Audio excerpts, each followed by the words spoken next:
ఈ లెక్కర్ ద్వారా సంపాదన కింద చూపించారు. ఉమ్, అందుకనే జగన్ అన్నాడు, మరి నాదేది అని అడుగుతున్నాడు ఆయన. ఉమ్, అది అక్కడ తను అడిగేటటువంటి విధానం. బేసిక్ సమస్యల్లో ఏంటంటే ఎక్కడి నుంచి డబ్బులు వెళ్ళినాయి, ఉమ్, షాపు నుంచి వెళ్ళినాయి అని చెప్తున్నారు ఇప్పుడు వీళ్ళు. ఉమ్, అదైతే అసాధ్యం. ఉమ్, షాపు నుంచి కుంభకోణం అంటే తుస్సుమంటది.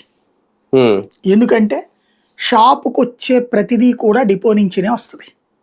ఉమ్, డిపో సీల్ లేకుండా షాపులో ఏది పెట్టాల, అవును. అక్కడ అసాధ్యం. ఉమ్, ఎందుకంటే ఆ సీల్ లేకపోతే ఆ రోజునే రచ్చ రచ్చ చేసేవాళ్ళు. ఇప్పుడు ఎక్కడో ఒకదానికి సీల్ లేకపోయినా రచ్చ చేసేస్తారు. ఈనాడు, ఆంధ్రజ్యోతి 1000 కళ్ళేసి కూర్చుని ఉన్నాయి. తెలుగుదేశం, అవును. జనసేన, బీజేపీ ఎవరు ఊరుకునేవాళ్ళు?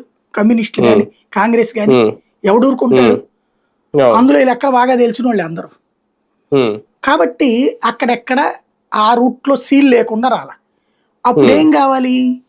1,00,000 బాటిళ్లు కొని ఉమ్, 50,000 బాటిళ్లు కొని 1,00,000కి సీల్ వేస్తారా గవర్నమెంట్ ఆఫీస్లో? ఉమ్, ఉమ్, ఎలా తెలుసుద్ది? లేదు, 1,50,000 కొని 1,00,000 కంపెనీ తరపున అధికారికంగా లెక్క చూపెట్టి 50,000 అదనంగా లెక్క చూపెట్టారనుకోండి ఇక్కడ, అంటే 50,000 కూడా సీల్ వేయించేసి అది ప్రభుత్వం కొన్నట్టుగా కాకుండా షాపుకు పంపించి ఉండాలి. ఉమ్. అట్లాంటిదైతే డబ్బులు